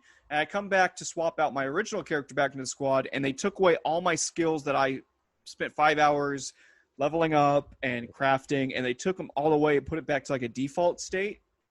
But still kept the level. So it was like level 8, but like no skills of a level 8 character should have that I spent time and dedication to putting into it. So since I got to that point, I've been tempted to go back because I was enjoying what was going on with it. And I know that essentially I just would not swap out characters at that point. I would just keep my main squad of, 4 characters. Right. But boy, John, that like broke. And I remember off air texting you about this. It just broke me, and I got so pissed. And I was like, I'm done. Like I literally restarted this game like 20,000 times to reroll, to respect. And then I got to that point where I was finally getting happy with my characters. And I do a little test like that to bring in a different character, swap them out. And it just fucking does that to me. Yeah, that's not a pleasant experience. I would not want to. I wouldn't even contemplate going back to it after that. It's just like, it sounds like it's whatever's happening is something that is evading their ability to resolve. Yeah, and it's a huge, and again, this is just one major bug. And again, I already mentioned the game crashing once an hour at least bug that should have been fixed a long time ago. But it's just another thing where, look, game developers, I beg you, just take your time with these games. Like, take your time, do what you got to do, and release a product that's not going to crash on you. And if it does that, we'll release a patch that actually fixes these issues. Yeah. So like I know that, we kind of partially shit on Avengers to a certain extent, but when that game first came out, they put out a giant patch that said, okay, it's going to fix all the major things that you guys identified in the beta. We're going to try and make it better and more efficient and streamlined. But I think what you also got to consider too is that, sometimes the developers aren't necessarily in the complete ability to decide. We have larger, corporate owners, like Marvel. And I get that's a different thing. That's a different thing, but I understand that. And yes, you're 100% right, where it is a business at the end of the day. And it's the Knights of the Republic 2 model where it's like, we have to release this at this particular day and time. And I get that. But when you put out a game that's crashing on you and you don't really give a day one patch, like even with Avengers, at least they did the day one patch, right? Yeah. But you're not even releasing a patch to where you fix this continuous crash kind of a thing. Mm-hmm. Like, that's unacceptable.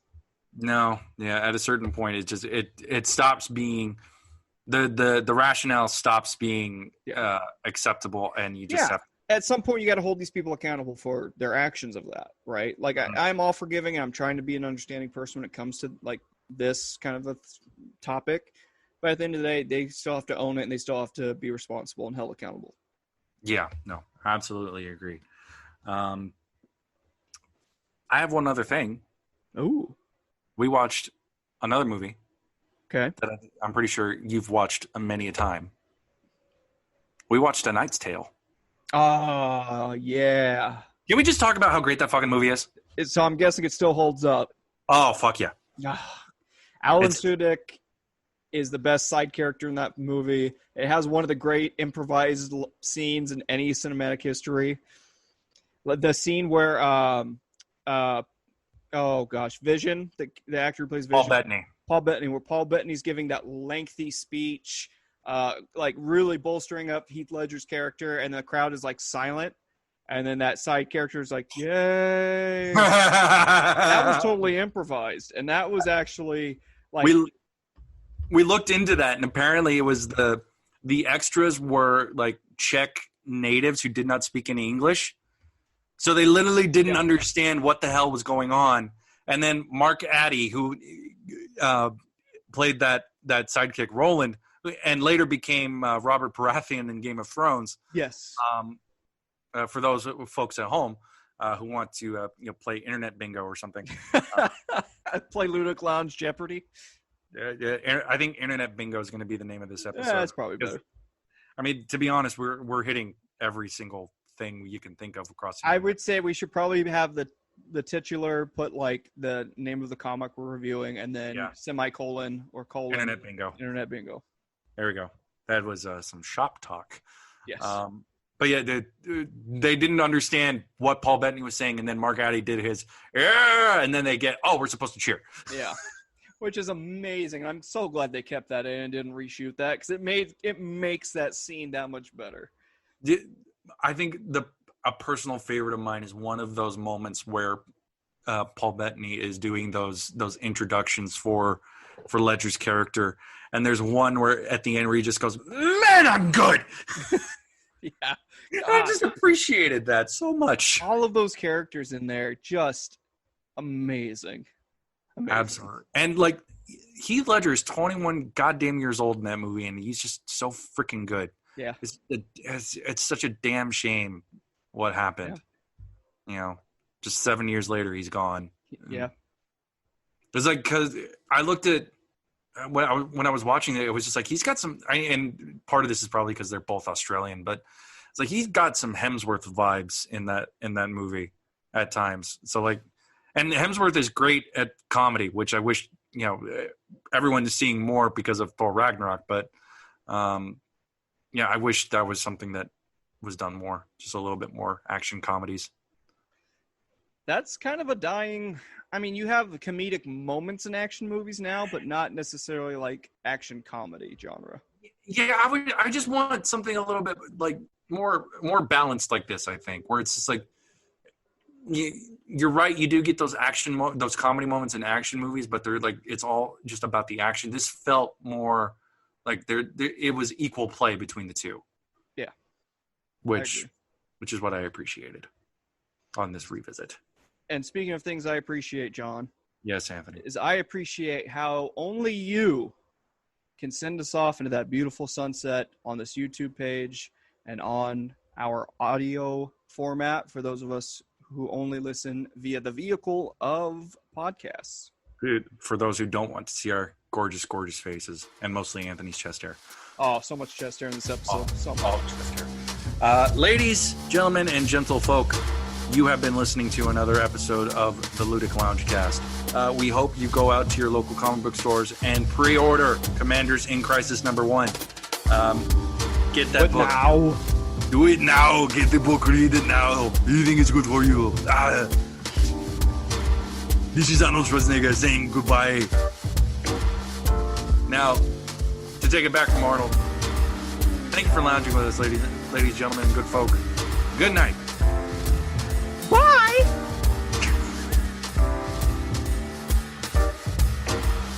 Oh yeah.